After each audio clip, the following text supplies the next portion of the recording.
une seconde, tournure hyperbolique, une taille qui vaut toutes les dignités possibles. Là encore, on comprend que, c'est en jouant de son physique qu'il va parvenir à séduire et la répétition de l'adjectif, infaillible associé à l'adverbe d'intensité absolument, prouve encore, l'assurance. D'ailleurs, le déterminant possessif «notre», nous parle déjà, de stratagème.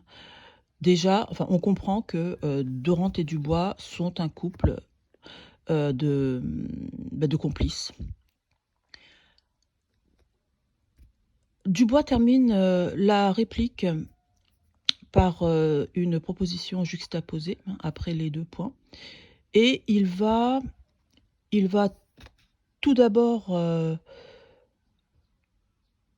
non, non, il va projeter, il va demander, il va projeter, Dorante dans le futur par une prolepse.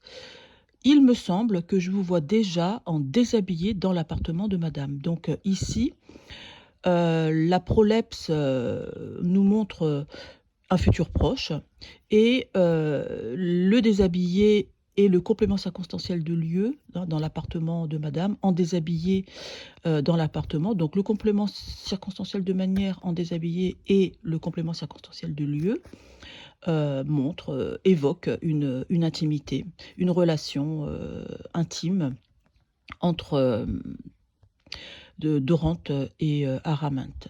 Ainsi, les motivations, du personnage semblent, essentiellement, uniquement, on peut dire, financières.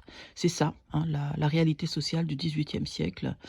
Pour réussir, enfin pour être reconnu, il faut, avoir de l'argent. Viennent ensuite, un échange plus rapide.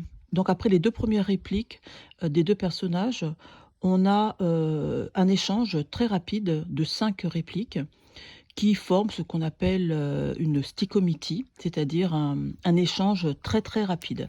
Alors cela commence par, une exclamation, de Dorante: «Quelle chimère!» qui montre encore une fois le doute. Cela montre également que Dorante est difficile, à convaincre. Alors Dubois continue, dans, l'emploi de formules de certitude. «Oui», hein, je le soutiens. Le verbe et l'adverbe «oui», expriment bien, l'assurance de ce personnage et il va faire une seconde prolepse. Là encore, il va, demander à Dorante de se projeter. «Vous êtes actuellement dans votre salle et vos équipages sont sous la remise». Encore une fois, votre salle, vos équipages, les déterminants possessifs votre, vos et les lieux évoqués, salle, enfin les lieux et les équipages parlent encore, de fortune, d'argent. Le but de Dubois, c'est bien sûr de faire rêver, Dorante et de tenter ainsi, de le persuader. Alors Dorante poursuit toujours dans cette stichométie, par, une hyperbole. Elle a plus de 50 000 livres de rente, Dubois. On comprend encore une fois que ce qui, fait douter, Dorante, eh bien, c'est la différence de rang social et cette différence est montrée par, l'argent. D'ailleurs, Dubois le répond, de manière opposée avec, tout d'abord une interjection: «Ah, vous en avez bien 60 pour le moins». Donc on a une antithèse entre 50 000 livres et 60 pour le moins, mais pour, Dubois, ce n'est pas du tout un problème et il l'expliquera, après. D'ailleurs, Dorante, à la suite, toujours sans nommer, Araminte, pose une question avec un adverbe d'intensité qui, encore une fois, montre son doute: «Et tu me dis qu'elle est vraiment raisonnable?» La réponse de Dubois, est un peu cynique. Elle montre, à quel point, le personnage n'a pas de scrupules, et cela apparaît par, un parallélisme. Tant mieux pour vous et tant pis pour elle. Tant mieux pour vous parce que, Dorante, va, hériter en épousant Araminte de sa fortune, et tant pis pour elle parce qu'elle, eh bien, elle n'aura pas en retour, l'argent de Dorante. La proposition subordonnée circonstancielle d'hypothèse: si vous lui plaisez, elle en sera si honteuse, elle se débattra tant, elle deviendra si faible qu'elle ne pourra se soutenir qu'en vous épousant. La phrase ici est complexe, elle accumule les propositions et elle brosse, en fait, un portrait un peu cynique de Dubois, qui montre, par l'énumération, sera si honteuse, se débattra, deviendra si faible qu'elle ne pourra se soutenir qu'en épousant. Ça montre la facilité, supposée du stratagème, la facilité, de la manipulation d'Araminte.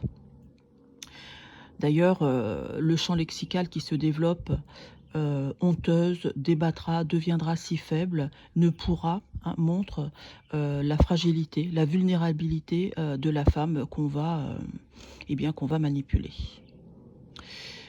La réplique se termine par, alors avant la réplique, on a la juxtaposition de la proposition: «Vous m'en direz des nouvelles».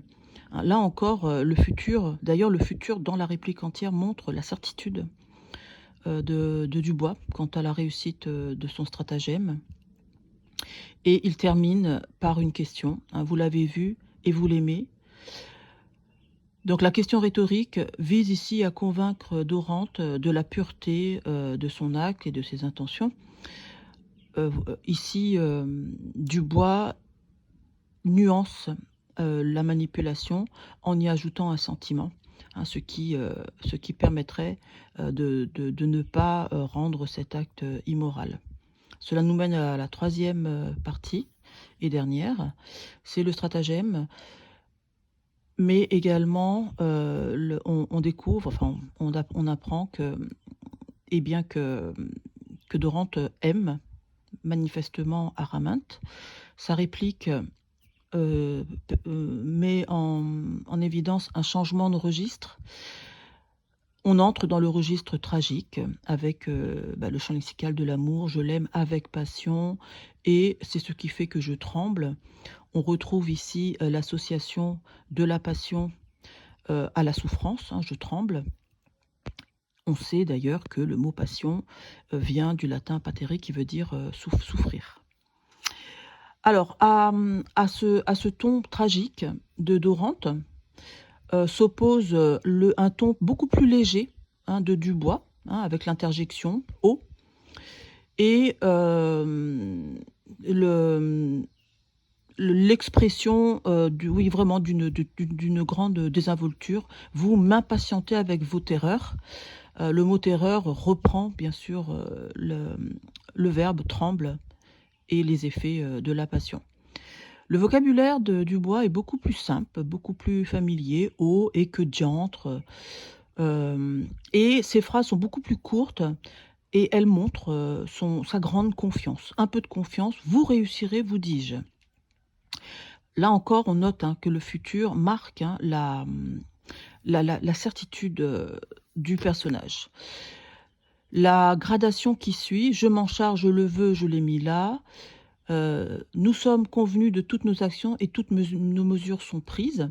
Alors on voit que la deuxième partie, de la réplique, heu, comporte des propositions, juxtaposées, le rythme est rapide. Donc après la gradation qui montre la certitude de Dubois, on a, un chiasme, c'est-à-dire, une construction de phrases, en miroir. «Nous sommes convenus de toutes nos actions, toutes nos mesures sont prises». Donc convenus, prises, nos actions, nos mesures, donc on voit encore là le chiasme qui fonctionne comme, une démonstration